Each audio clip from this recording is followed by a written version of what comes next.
And simplification is the best thing you can do as a business owner. A lot of people overcomplicate the process. They overcomplicate the systems. They overcomplicate what they are thinking they need to be doing in their business, which is usually not the case, right? A lot of the things can be done by other people. What we should value the most is our time. And you rightfully said, like, wow, you're sleeping 7, 8 hours a night, which is the normal thing for normal people usually, but for us entrepreneurs it's not necessarily the case. Everybody's talking about the freedom, the wow, I'm just going to sit with my laptop by the beach and do nothing, and the business is just going to run itself, which is not the case. And a lot of the times we don't have the luxury to just leave our business aside and relax, because we're constantly in it, in our mind frame. What I wanted to ask you, Louis, is, we know that people rely on motivation quite a lot, don't they? We're thinking that there is some magical method or a magical tool that is going to uh, make us want to do all those things, even though it is so difficult, even though it is so straining, even though it requires so much of our attention.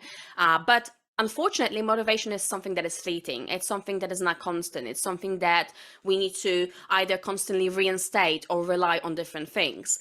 Because your life changed in such a wonderful way, I know for a fact it is because of your mindset. And this is something that we talk about a lot on the podcast, is what are those habits that rich and successful people have or must have in order to get themselves out there and just essentially do the things. So what would you pinpoint are the most important habits that you have right now that you didn't necessarily have before and that have changed the game for you completely? Yeah, great question. So obviously we covered a lot of mindset training when we worked together, which is obviously very helpful. I study a lot of Bob Proctor's work as well. So there's lots of different things you can do in the morning, and you're right from the intro when you said that there's a lot of things that probably people do that maybe isn't relevant, or maybe people spend too much time on habits to prep for the day instead of just getting into work. But at the same time, getting straight into work is perhaps not the best way to start your day and prime yourself. So over years, I've sort of developed my own morning routine, if you want to call it that, on how to get going. But to begin with, for me, the motivation is your why, it's your purpose, it's your reason for wanting to do everything, because that's the baseline. And there will be days where you're not as motivated. That's completely normal, because we're all human. But it just takes to remember that why. I mean, I've got personal whys. I can happily share those perhaps later on. But if I do have a bad day, or if I have a lot of setbacks or things don't go wrong, and I just think back to those whys, the reason why I'm doing this, and then I can just quickly get back into that mindset. But to begin with, I write down the things that I'm grateful for in the morning. I take some time to be grateful for everything. I really feel that. I do visualization practice as well, but only for 7 minutes. I'm going to spend half an hour meditating before the start of the day, because there's business to get done at the end of the day. But essentially, I still do start my morning with, it's probably about 15 minutes, really, just to get into that mindset. The mindset's there, but just to get into that feeling, that vibration, ready for the day. And then I can really get started and just start cracking on and really sort of start attracting things to me. And it really works. When you don't do that, I find that I might still get things done, but it might be perhaps a bit more challenging, or it might be more hurdles to overcome.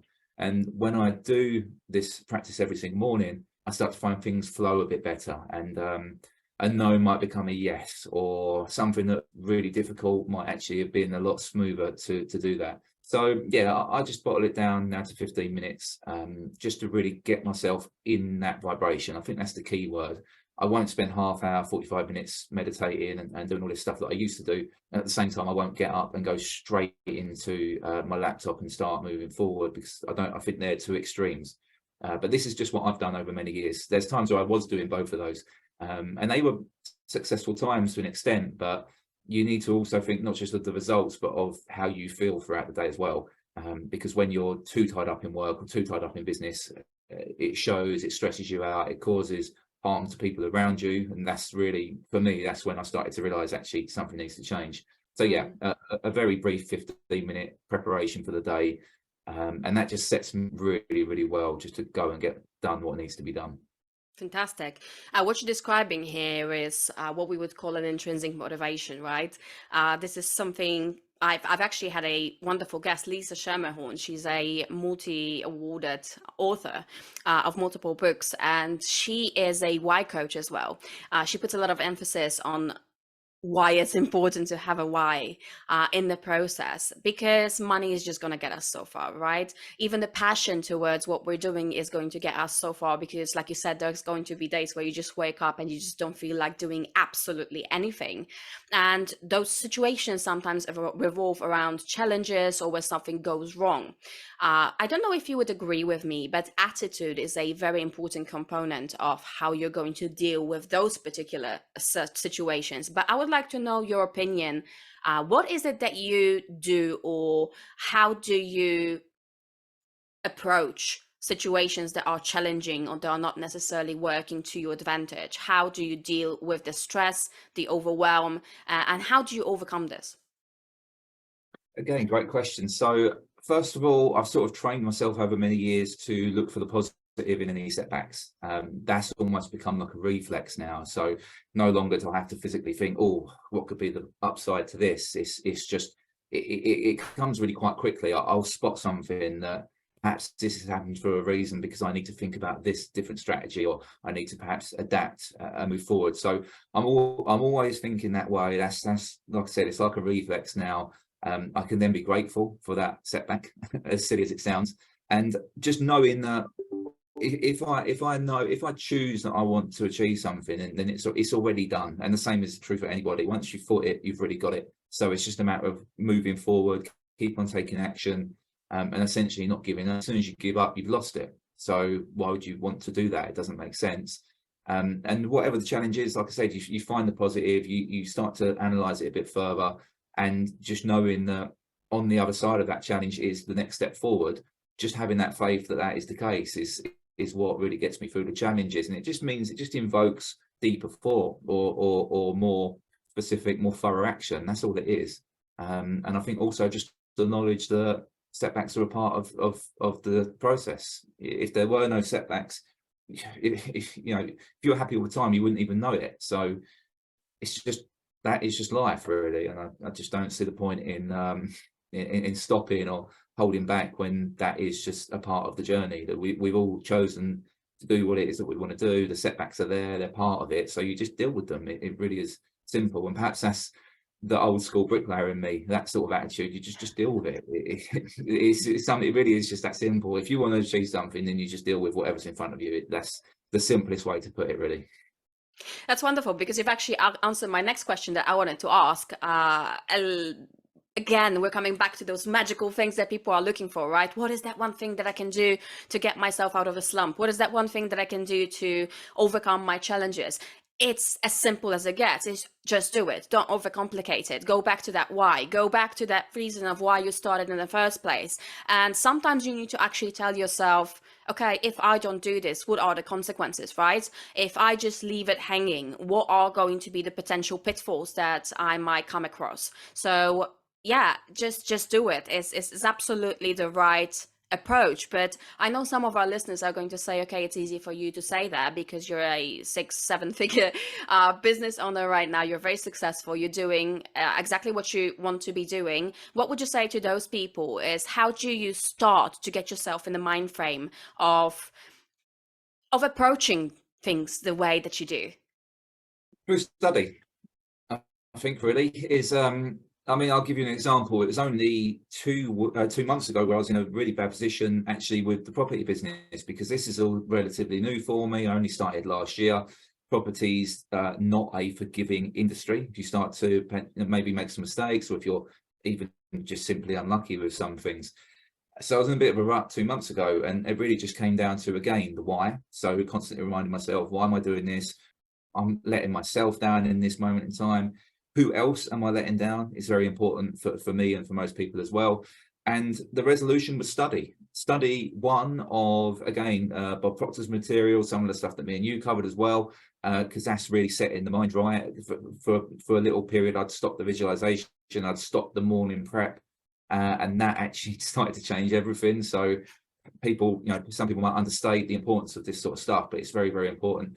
And then again, the study of the property related information and the courses that I was doing, and just really re-solidifying the knowledge, because it's the knowledge that gives you the power and the confidence. And then once you gain your confidence back, you can then approach what was, I don't know, 2 months ago, a major hurdle and an absolute disaster.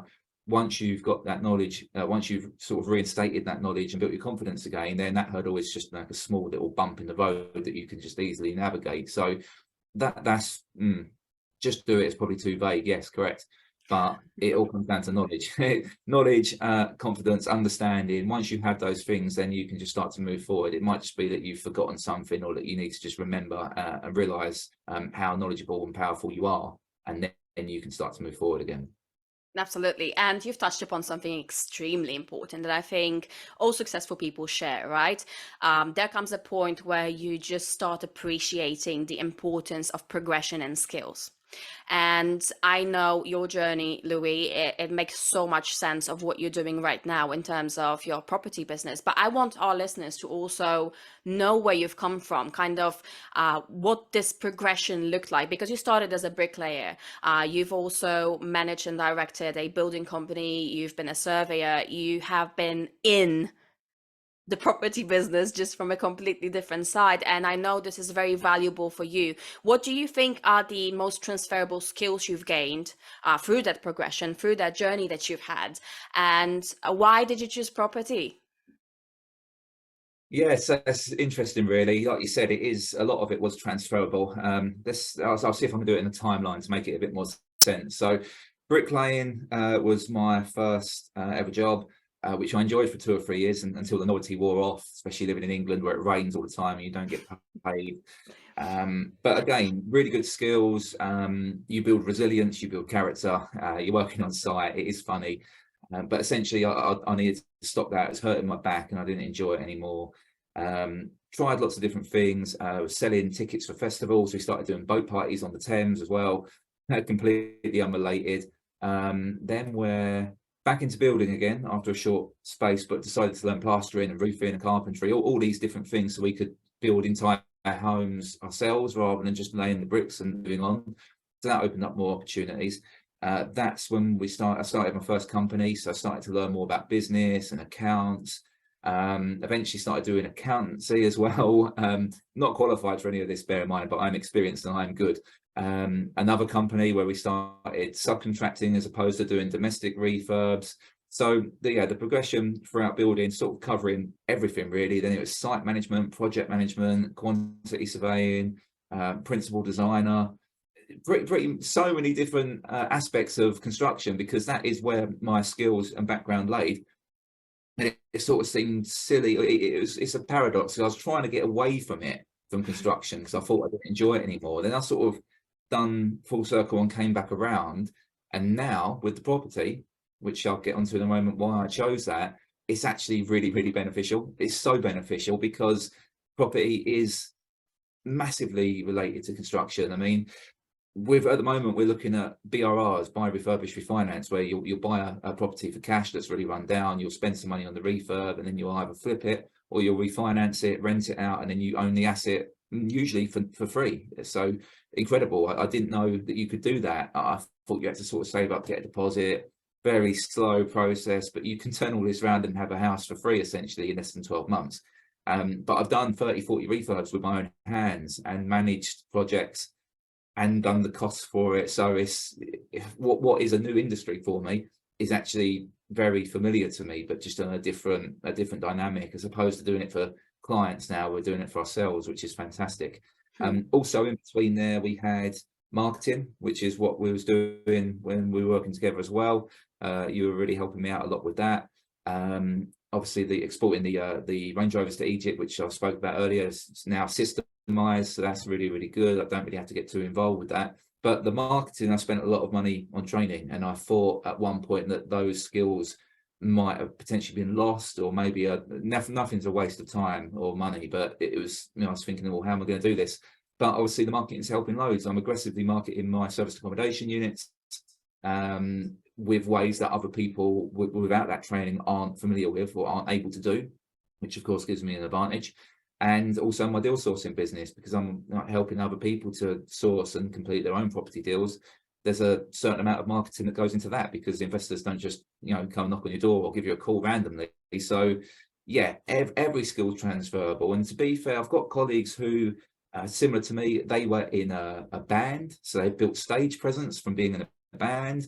You know, there's so many different advantages. So if you are looking to go into a new business, or if you have gone into a new business, it might not be obvious what skills you can transfer over, but there's always something, and there's been more than just one. You just need to sort of see how you can adapt what you really know to aid you in your new venture or your current venture. There's so many things that are transferable, even if they're not obvious at first sight. Hey, me again.